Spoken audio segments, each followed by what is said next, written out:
That's what you said before. Yeah.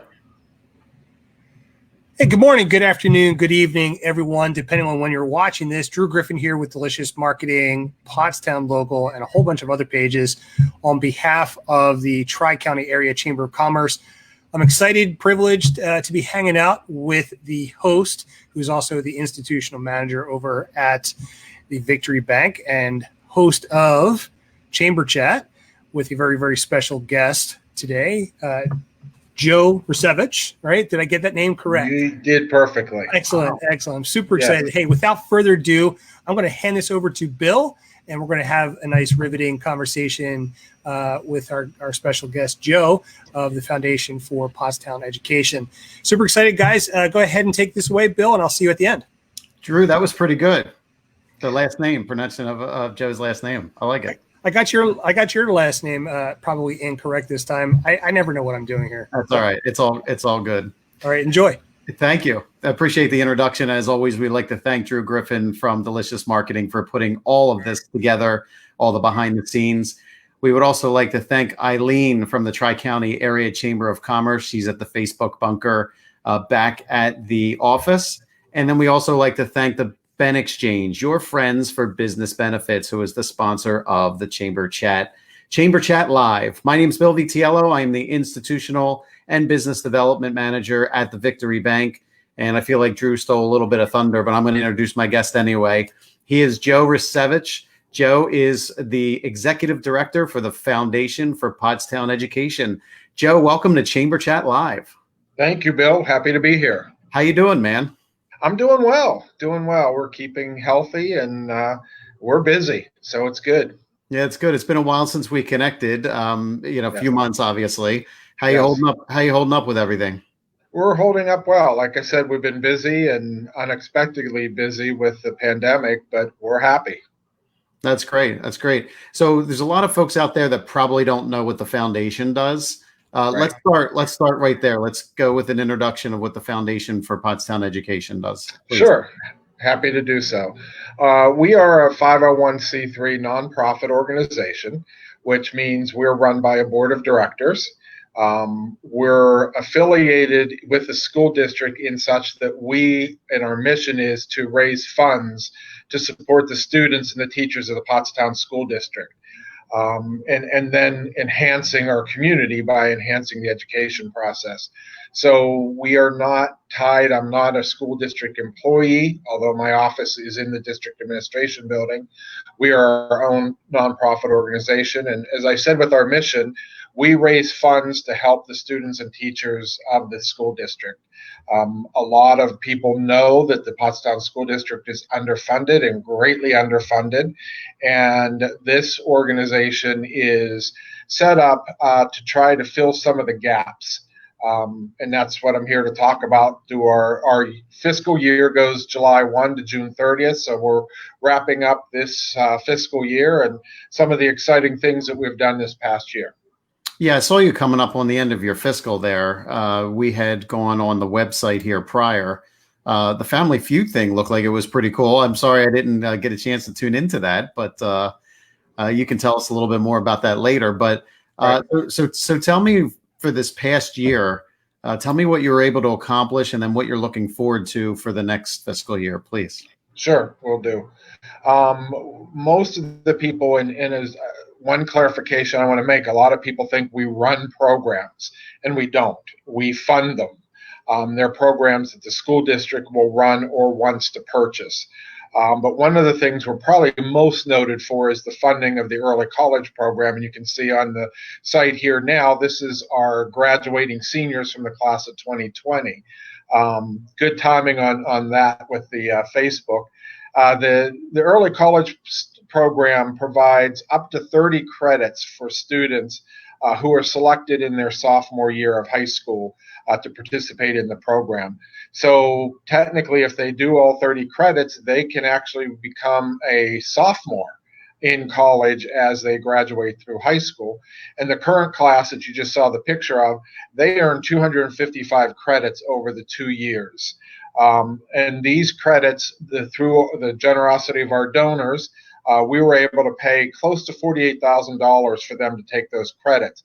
the really neat thing about this is, had they taken them at the institution that they went to, there's a student going to Temple. If I had taken his credits and multiplied by that tuition and done that for everyone, that total would have been $390,000. Whoa. So it's a tremendous, you talk about, return on investment, 48,000 to turn around to almost $400,000 is remarkable. We had 15 graduating seniors this year. We have this past year now. We have 15 juniors who are now become seniors, and we just selected a group of 16 students to be brought in for the junior class. Another thing that we fund that also helps defray the cost of education in college is we fund the AP tests that the students can take. The students take these tests, and depending on how well they score, they get college credit for that, and then they don't have to pay for those credits. Another return on investment here, we paid $5,400 for the students to take the test. They earned enough credits for over $55,000 worth of tuition. So wow. It's a tremendous savings that we're saving these students and their parents. As I said, that's probably what we're most noted for, but some of the other things we do is we've funded each one of the school libraries this year with a certain amount that they could go out and purchase something that they really need and was not in the budget. And we got some interesting things come back from the schools. Two of the elementary schools purchased STEM literacy bags so that the students and the teachers could go in the library, pick these bags up, and go work on a STEM program. And that's science, technology, engineering, and mathematics. And a lot of times they throw A in there for STEAM, and that's art. So these bags are available for them to do a fun way of learning, and that's in the elementary school. Two of the other elementary schools bought EVO kits, which are programs that work with computers that students can learn coding. So now with the Chromebooks, which I'll talk about in a minute, they're able to better learn how to use the Chromebooks. The high school purchased a charging station. They were the only school in the system that were able to purchase Chromebooks this past year for all the students. So with that online learning, this is in the media hub of the library that they're able then to charge up their Chromebooks. But the most exciting thing, I think you'll like this one, is the middle school purchased podcast equipment. So that they'll be able to start doing podcasts and learn how to do what you're doing and do it and promote the district. And we kind of tweaked in there, since we're giving money, how about doing some podcasts on the foundation? And they were glad to do that. So that's some of the things. We also funded arts. 2 years ago, we funded all elementary school art program, and this year we did the middle school and high school, mainly supplies for them, but printers. We even purchased some special stools for the high school for the art students to use. We do field trips. One of the most famous field trips that we do is for the 7th graders to go to iFly down in King of Prussia. And it sounds like it's just a fun trip where they can do practice parachuting, but they actually take a class there and learn how to do aerodynamics. So they tie in their lesson that they're learning not only in the middle school math classes and science classes, but they tie that in with the field trip in a fun way that the students can learn, and they really look forward to it.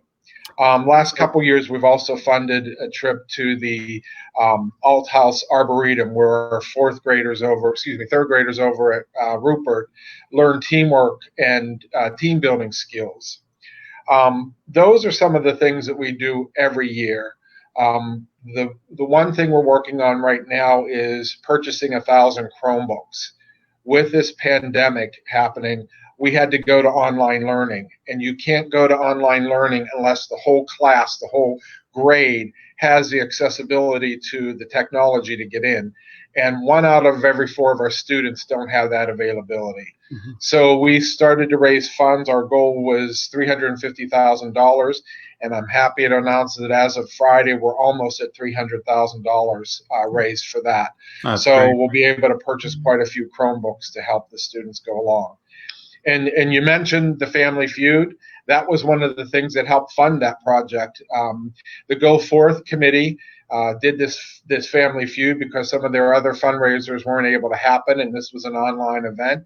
And it was the local government, the mayor, versus the state government and Representative Cerisi and his team. that got together and they challenged each other and raised money. And the Go Forth committee decided to give 20% of the funds raised to the foundation for the Chromebooks. So what's really interesting about this is not just individuals and businesses, it's our community that's gotten behind us to raise the funds. Yeah. So, well, you talked about quite a bit there. So let's just pause for a second and let our audience kind of take all that information in.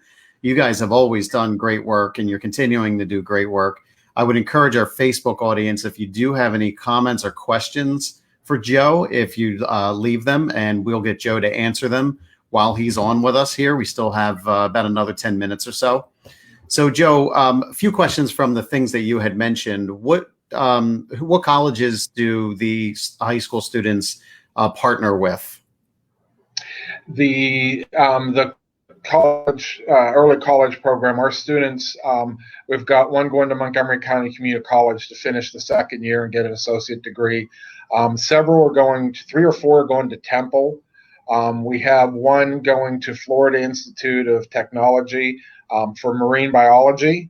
And we've got somebody going to Howard University. There's a number of colleges and universities that they're attending. No, that's great. Yeah, so the opportunity really is all over the country, basically. Absolutely. Yeah. No, that's great. And congratulations. And most of the colleges, do accept all the credits. So when they graduate with whatever credits they have, they're already accepted and they don't have to take them again at the college. No, that's great. And like you said, that's savings. I could not believe that savings when you had said that. That's fantastic. And congratulations on your Chromebook initiative too. If I could just run parallel story, I'm the chairman for the Montgomery County Community College Alumni Association. Correct. And we also had a very similar initiative because we found there were quite a few students as we moved on to the virtual aspect of learning that they did not have the technology to get online. So we embarked on the same type of campaign, and we're very successful with that as well. So it's a need that most folks probably don't even think of, and just the fact that we also had to do a very quick shift on that when all that happened. It says a lot about our community and your organization to be able to shift and to be able to make those contributions to help get those students educated. Yeah, it definitely is. And it's, it just goes to show how this district is underfunded. One of the local, and I won't name the name, one of the local school districts are handing out 2 and 3 to each family Chromebooks. And here in Pottstown, we couldn't afford one. So it's just the inequity is remarkable. Yeah. Joe, how long have you been the executive director? It was 3 years in December, so I'm going on my 4th year here. Okay, nice. And how long are you? Prior to that, I've spent about 36 years in the YMCA. So I've spent my whole career in the nonprofit business. Okay, very nice. So what are we looking forward to for the next fiscal year? We're looking forward to some of the similar things, raising the funds for the early college program and field trips. One of the things that I would like to see, we are involved in a state program, EITC, which is a lot of people think earned income tax credit, but it's really education improvement tax credit, where businesses can donate to organizations that are approved by the state, and that money can turn into tax credits for them. So the businesses need to apply for it. And July 1st, the last I heard, July 1st is still the deadline to apply.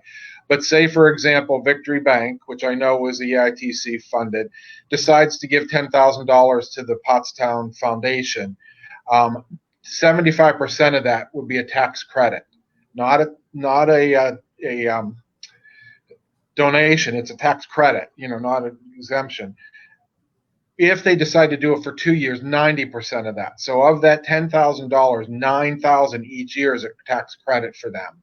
So we're approved for programs for that. And right now it's our PEAK program, which is the pre-K program, robotics, and our early college program. We're looking into trying to get approved for the Career Technical Center at the high school. Pottstown High School does not go to a career technical center. There's one in-house. In fact, last year we raised some of the money to purchase an alignment machine for the auto tech lab. It's the only thing that they didn't have. So they need other things. They just remodeled the kitchen for culinary arts. That was $40,000-$50,000 to do that. So it's a lot of money. So we're trying to get approved for that. So that's one of my goals in the next year, is to get that approval so we can help fund those kind of things. We would like to increase our early college program and number of kids that go to it, as well as, take grants from the teachers, because we go month by month as far as grants go. If teachers have a need, they submit it. Within a month, we can review it and have it approved. So I actually had the opportunity to be at the high school and get a tour. I think it was in the fall, maybe last year. Late fall, I believe. Yeah, it was a Tri-County networking event. And what the students have available to them is pretty impressive. It is. It's pretty impressive, but there still is a need for funding. I remember, exactly. I think going into the, and forgive me if I have the name wrong, I guess the woodworking area. Right. And, there was a lot there, a lot in terms of equipment and supplies, but yes, there still is a need for additional things. I mean, they're operating on like a bare bones type of situation. Absolutely. And, if we want our kids to be further educated in those particular areas, which, right now in the labor industry are necessary, they're needed. Right. A lot of folks aren't getting into the trades, the hands-on trades. So we need that type of education. It's programs like yours and the funding to help the schools is really necessary. It is. And, we use the culinary arts every year. We do what we call a gala, which is with the high school or the district musical, and have a dinner.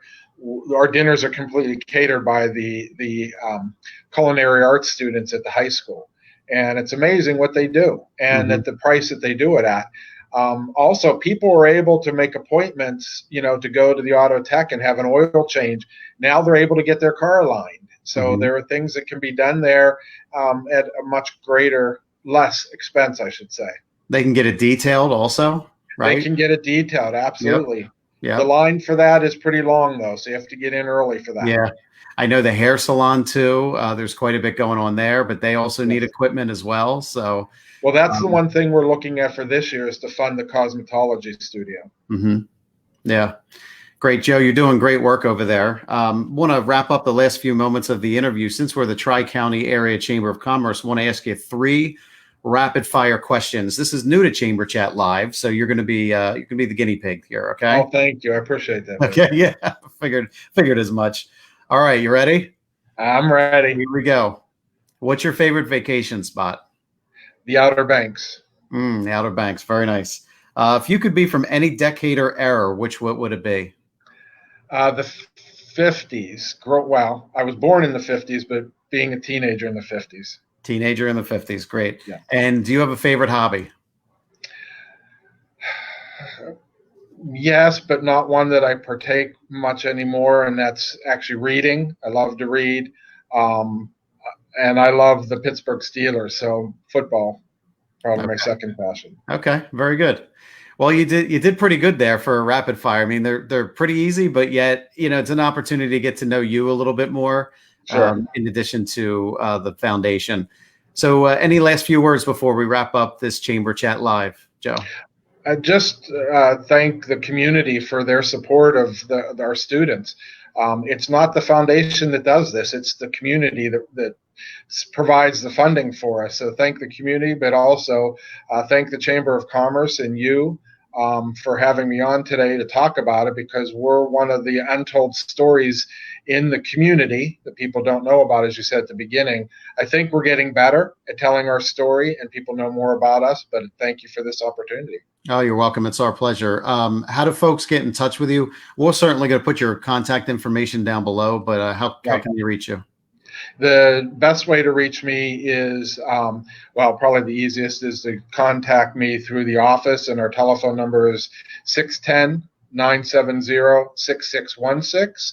But if you go to the foundation website that's listed there, my email address is there. I won't take the time to spell the last name, but it'd be easier if they just look at it and contact me that way. Yeah, they got to simplify your email address over there. Yeah, that's one of the district things. I can't change that. Gotcha. All right, so we'll bring Drew back in. Joe, thank you so much for joining us today. Greatly appreciated. I'm glad you're well. Continue to stay well. Congratulations on your accomplishments, and all my best for a wonderful next fiscal year. Thank you very much. I really appreciate it. Thanks for putting me on the spot with those challenge questions. But thank you. And Drew, thank you for this opportunity. Sure, Joe. We expect hundreds, if not thousands, of telephone calls to come through on that telephone number that we just plastered all over the interwebs as they were. But nonetheless, hey, listen, everybody, if you've enjoyed this episode, do us a favor, do the Foundation for Pottstown Education a huge favor, as well as the Tri-County Area Chamber of Commerce, and go ahead and share this. It truly allows us to get the word out into the community, who's doing an amazing job already to support institutions and organizations like the Foundation for Pottstown Education, the Tri-County Area Chamber of Commerce, and all of the businesses that make up the chamber. So go ahead and share this either to your personal wall, if you're in a Facebook group or anything like that. Go ahead and do us that favor. That would be a huge, huge, huge help. So again, on behalf of the Tri-County Area Chamber of Commerce, our guest, who has been Joe Rusiewicz of the Foundation for Pottstown Education, and my co-host and actually the host of Chamber Chat, the amazing Bill Vitiello. Thanks so much for everybody for watching today. And listen, by the way, if you are a local business, an institution, an organization that wants a little bit more exposure, reach out to the Tri-County Area Chamber of Commerce. We would love to feature you in this community as well as online amongst the Tri-County Area Chamber of Commerce constituency and everybody here in the Pottstown area that's watching. We hope to get you a lot of exposure. With that said, we've got another episode coming up this Wednesday at, I believe, 2:00 p.m. We're back to our regular schedule at 2:00 this Wednesday, and then we're going to repeat it again next Monday and next Wednesday. So be on the lookout for all those. And again, thanks so much for your attention today. Whether you're watching this live, you're watching this on replay, go ahead and leave your comments below. We would love to answer those for you. And go ahead and do Joe a big favor. Go over and visit his Facebook page. We have the link above in the description, no matter where you are watching this. Go ahead and visit their page, give them a like, give them a follow, and visit their website as well. And if you have the ability, you have the means to go ahead and donate to any of those types of programs that they've got going on at the Foundation for Pottstown Education, do so. It does amazing work, helps our youth inside the Pottstown region do amazing things. And for that, we're going to sign off. Enjoy the rest of this day. Stay safe out there. Stay cool and all that kind of stuff. And we'll see you this Wednesday. See you guys. See ya. Thank you.